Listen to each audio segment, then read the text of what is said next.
gonna be telling you guys some of the best mods to put on your truck to increase boost, to increase turbo whistle, and increase performance on your 7.3 Powerstroke. This is kind of an off video, a one-off video from the $1,000 truck build challenge that I have on the 7.3 Powerstroke. That is just because this fucking front grille is taking forever to come in on the FedEx truck. It said it was gonna be here at 9:50 a.m. It's 10:50 a.m. right now, and it's still an hour behind. So I gotta wait for that until I can film that video. And then I'm also gonna be doing the boost tubes as well. So stay tuned here and let's get into this video. I'm gonna show you guys 5 different mods that I would put on your truck today to increase turbo whistle if you had an unlimited budget. We're gonna be going from cheapest to most expensive, and I'm gonna be giving you guys each one exactly how much horsepower each one increases and the cost of each one, like I just said. Anyways, let's get right into it here. Make sure you subscribe if you're liking the videos. Yeah, we're trying to continue the daily upload schedule.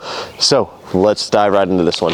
The first mod that I would put on it, and this is the mod that I actually have on my 7.3 Powerstroke, is the Hydrochip tuner. I've seen a lot of different tuner chips. There's a TS6 position chip tuner and a bunch of other kinds of tuner chips on it, but the Hydrochip tuner is the one that I found the most successes with increasing turbo whistle, increasing smoke, increasing power as well. I gained about 150 horsepower with the Hydrochip tuner on it, and it is one of my cheaper mods to put on it to gain horsepower with everything stock. That was $350, and I gained about 150 horsepower with the Hydrochip tuner, so definitely worth the upgrade. And I get 15 different modes on it, so if I don't want to be ripping ass all the time, I can also put in the fuel sipper mode, which will gain me about 80 horsepower, and I get about an extra 5 miles to the gallon. That is the first cheaper mod that I would put on your 7.3 Powerstroke in order to increase miles per gallon, horsepower gain, and also roll smoke if you're looking for that. On to the next one, guys, and this is another one that I have on the 7.3 Powerstroke, and that is actually a cold air intake that's going to allow for more airflow, allow for more air to the turbo, which is going to allow for more fuel to the injectors. I gained about 20 horsepower with the cold air intake, but the turbo whistle, guys, on that is absolutely insane. I'm gonna roll some footage right now of some of the turbo whistle that I increased with the cold air intake.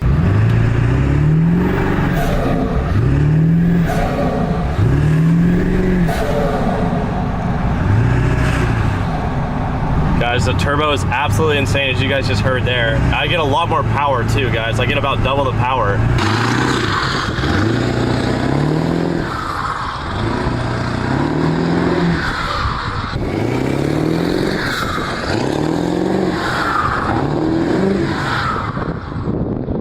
Guys, blown out of the water of how good the turbo whistle was after the cold air intake. I'd highly recommend it. And also the S&B one that I have, guys, filters out a lot of the air. So I do like the box around it, guys, so it filters out a lot of that, a lot more dust than like a Canon would, like the Sinister DC Canon would. All right, guys, so the next modification after that would be a bigger turbo. You can get one at Sinister Diesel site, you can get one at Thoroughbred Diesel.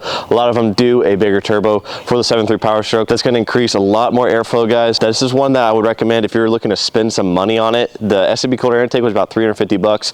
It was very cheap mod for what I got for it. The turbo, guys, is going to be a whole different ballgame. You're going to be looking at between $1,500 and $2,000 for that. It is totally worth it, guys, to do a bigger turbo just because you're going to increase a whole lot more horsepower. With bigger turbo, guys, you're looking at increasing the horsepower by between 75 and 150 horsepower. So you're going to get about the same horsepower gain as the Hydrochip tuner, but it's going to be triple your cost. And with the bigger turbo, you're going to get also better sounds, and also you'll probably roll a little bit more smoke just because you're going to be able to shoot a lot more air into the engine, allowing for more fuel to flow. Yeah, bigger turbo would be another one that I'd recommend to put on the truck. All right, guys, so the fourth one, and this one is going to allow for better fuel and oil flow in the truck, would be a high pressure oil pump or an H-pop. This is going to allow for more fuel to be injected into the engine into the injectors at a faster rate, which is going to allow for more boost. Basically what the H-pop does is it injects fuel at a faster or at a certain rate to keep up with the injectors. The stock one's already pretty slow, so if you upgraded that, guys, you'll be able to shoot a lot more fuel into the injectors, providing a lot more boost and a lot more coal, a lot more smoke, I guess you could say. The horsepower gain on that, guys, you're not looking at too much. You're looking at between 40 and 80 horsepower, which isn't insane, but it's definitely worth it to put on the truck, especially if you're going to be upgrading your injectors. Those two kind of go hand in hand. If you're going to upgrade the injectors, you might as well just upgrade the H-pop as well. That, guys, for a good one, is going to run you between $800 and $1,500, which is quite a good price, but it's definitely worth it and definitely needed if you're going to upgrade your injectors to a bigger injectors, like a stage 3 or a stage 4. And that brings me on to my last one, guys, and that is injectors. I put on this one stage 3 injectors. You can also do stage 1 or stage 2, but for this example, we're using stage 3 injectors. For this example, I did the hybrid 300cc injectors. These are absolutely massive injectors, guys. They're going to provide a ton of boost and a ton of fuel to the engine, and this is where you're going to really roll some coal and also provide just a shitload of boost. So you can also get some of them that match up with the Hydrochip tuner. I didn't do that for this truck, but because I still have stock, these are still stock injectors with 484,000 miles on them. So they're running smooth. Everything's running still super good. So I'm not going to fuck with them if I don't have to. Right now, everything's running really good. In the future, if I were to get bigger injectors, I definitely do the stage 3 at 300cc, just because that's like the reason to upgrade, is just to get more boost, get better performance out of it. With those injectors, like a stage 3 injectors, you're definitely gonna have to upgrade your H-pop. So you're looking at between, for good injectors, $1,500 and $3,000, but the horsepower gain is gonna be insane. This is gonna be our biggest horsepower gain. You're looking at between 300 and 600 horsepower with those injectors, which is absolutely insane. You'll be actually able to race with this truck.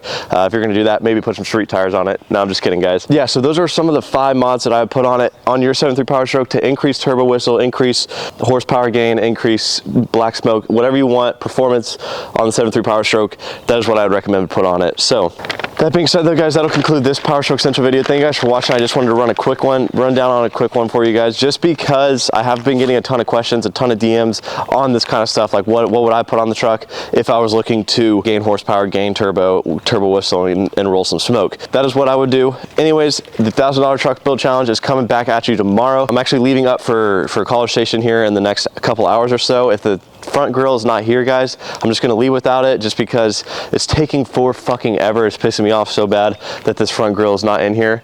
And I don't know what is going on with my headlights. I need that front grille to look better with my headlights. Hopefully we can get the front grille in today. If we can't, then it's gonna have to be next week's video, and we're just gonna have to continue the $1,000 truck build challenge throughout the month. But that being said though, guys, thank you guys for watching this Powerstroke Central video. And if you guys want to buy all my mods, these exact mods, they'll be linked down in the description. The mods that I have on my truck, not the ones that I recommended to you. But if you want to buy them, they'll be linked down below. Without further ado, guys, if you want to watch other videos, they'll be up here or down there. And peace out, fellas.